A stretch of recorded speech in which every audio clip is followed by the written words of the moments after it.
बिहार के मुंगेर में भी 12वीं की परीक्षा में देर से पहुंचे छात्रों को एंट्री नहीं मिलने पर हंगामा हो गया। वो छात्र देर से परीक्षा केंद्र पर पहुंचे थे, जिसके बाद विद्यालय प्रशासन ने उनके प्रवेश पर रोक लगा दी और गेट बंद होने पर वो छात्र घबराए नजर आए।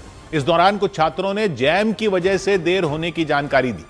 हालांकि इसके बावजूद गेट नहीं खोला गया।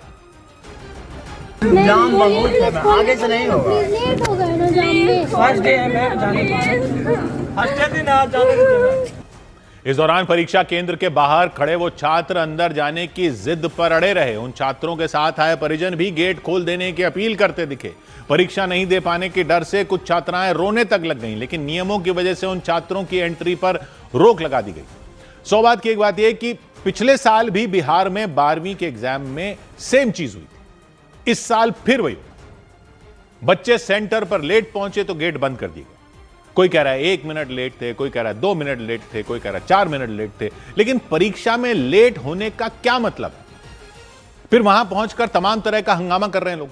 अरे जब पिछले साल देख लिया था कि जगह जगह हंगामा करने पर भी गेट नहीं खोला गया था, तो उससे समझ में नहीं आया था कि लेट होने पर गेट आपके लिए स्पेशल नहीं खोला जाएगा।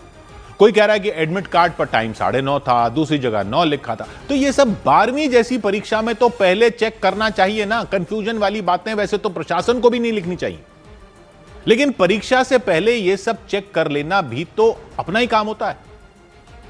कोई कह रहा है कि पता ठीक नहीं था सेंटर का। अरे तो परीक्षा वाले दिन सुबह उठकर ही आपने सोचा था कि सेंटर ढूंढेंगे जाकर, और ऐसा सोचा था तो थोड़ा टाइम का मार्जिन भी लेकर चलना था।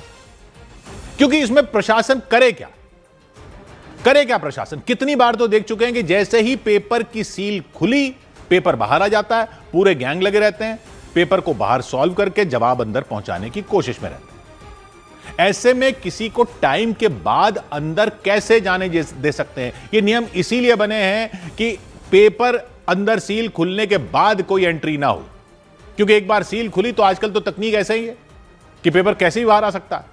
तो नियम है। परीक्षा में टाइम का नियम ना हो तो वो ज्यादा बड़ी दिक्कत है। अगर नियम ही ना हो और 1 मिनट लेट या 10 मिनट लेट तो लेट ही होता है। हंगामा करके जबरदस्ती करना तो उन लोगों के साथ भी नाइंसाफी है ना, जो टाइम पर पहुंच गए। और ऐसा तो है नहीं कि पिछले साल जब ऐसी सख्ती थी तो आपको पता नहीं चला था। हंगामा करने से आप सही नहीं हो जाते। 100 बात की एक बात। उधर बिहार के जहानाबाद में बोर्ड परीक्षा के दौरान 2 छात्रों को हथकड़ी पहनाकर पुलिस वाले पेपर दिलाने पहुंचे। बिहार के जहानाबाद में एक परीक्षा केंद्र पर 2 परीक्षार्थियों को हथकड़ी पहनाकर लाया गया।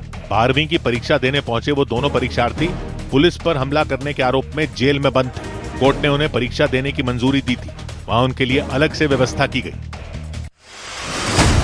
उत्तर प्रदेश के संभल की जामा मस्जिद में रमजान के दौरान लाउडस्पीकर लगाने की मांग की गई।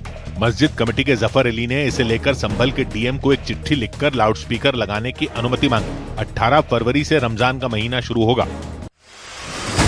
उत्तर प्रदेश के मेरठ में शबे बारात के मौके पर पटाखे जलाने पर लगी रोक के बीच पुलिस ने तलाशी अभियान चलाया।